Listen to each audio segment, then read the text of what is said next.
इंदौर में 20 नवंबर को रोजगार मेला, 80 से अधिक कंपनीज में मिलेगी नौकरी। कार्यालय उद्योग की प्रशिक्षण संस्था व जिला उद्योग केंद्र मिलकर बड़े रोजगार मेले का आयोजन कर रहा है। बेरोजगार युवाओं को निजी क्षेत्र की प्रतिष्ठित कंपनीज में नौकरी दिलाने को लेकर रोजगार मेला 20 नवंबर को लगाया जाएगा। ITI नंदा नगर में मेला सुबह 10 से शाम 4 बजे तक होगा। इंदौर से चलने वाली 12 जोड़ी ट्रेन में लगेंगे अतिरिक्त कोच, 30 नवंबर तक सफर होगा आसान। इंदौर से चलने वाली लंबी दूरी की 12 जोड़ी ट्रेन में वेटिंग कम करने के लिए 30 नवंबर तक अलग अलग दिनों में अतिरिक्त कोच लगेंगे।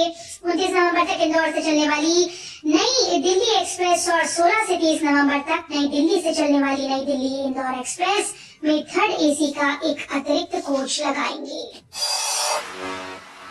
यूरेशियन ग्रुप की बैठक में शामिल होंगे 25 देशों के प्रतिनिधि। आयोजन स्थल के आसपास सौंदर्यीकरण शुरू। इंदौर में 25 नवंबर से शुरू होने वाली यूरेशियन ग्रुप की बैठक को लेकर प्रशासन ने तैयारियां शुरू कर दी। 20 से ज्यादा होटल्स में 300 से ज्यादा रूम बुक किए गए और अलग अलग अफसरों को जिम्मेदारियां भी दी गई। बैठक 28 नवंबर तक चलेगी। 25 देशों के 250 प्रतिनिधि इसमें शामिल होंगे। इंदौर में तो हो रही 41वीं बैठक की मेजबानी भारत को 16 सालों बाद मिली है।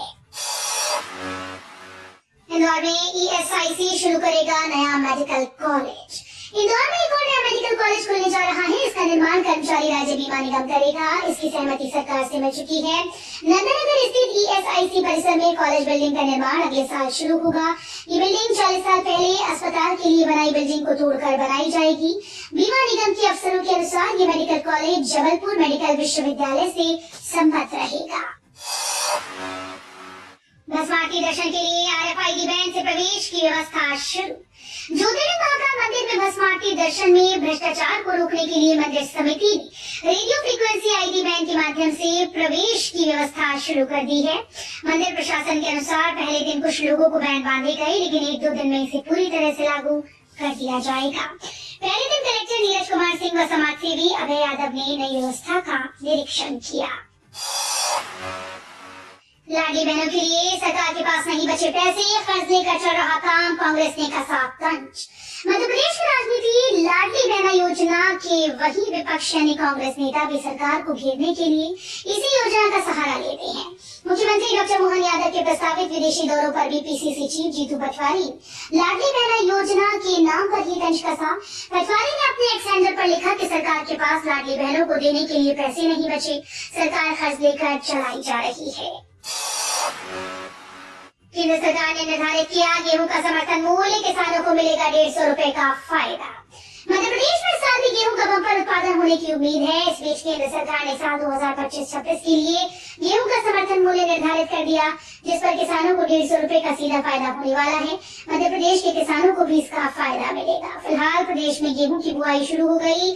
सरकार ने इस बार भी किसानों को गेहूं का उन्नत किस्म का बीज उपलब्ध करवाया है।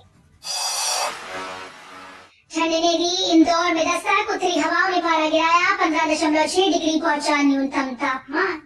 उत्तरी हवाओं के असर से इंदौर के तापमान में अब गिरावट देखने को मिल रही है।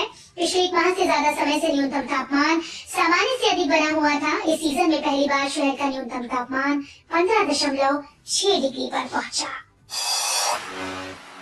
संत हिरदाराम नगर स्टेशन तक दूसरा मार्ग जल्दी शुरू होगा, हजारों यात्रियों को होगा फायदा। संत हिरदाराम नगर रेलवे स्टेशन तक पहुंचने के लिए अब यात्रियों को दूसरे मार्ग की सौगात मिलने जा रही है। इस स्टेशन में फाटक रोड की ओर जाने वाले मार्ग का निर्माण अंतिम चरण में है। भविष्य में ट्रेन का स्टॉपेज बढ़ने से रोड साइड ट्रैफिक भी बढ़ेगा। इसे देखते हुए रेल प्रशासन अपने हिस्से में इसका निर्माण करा रही है।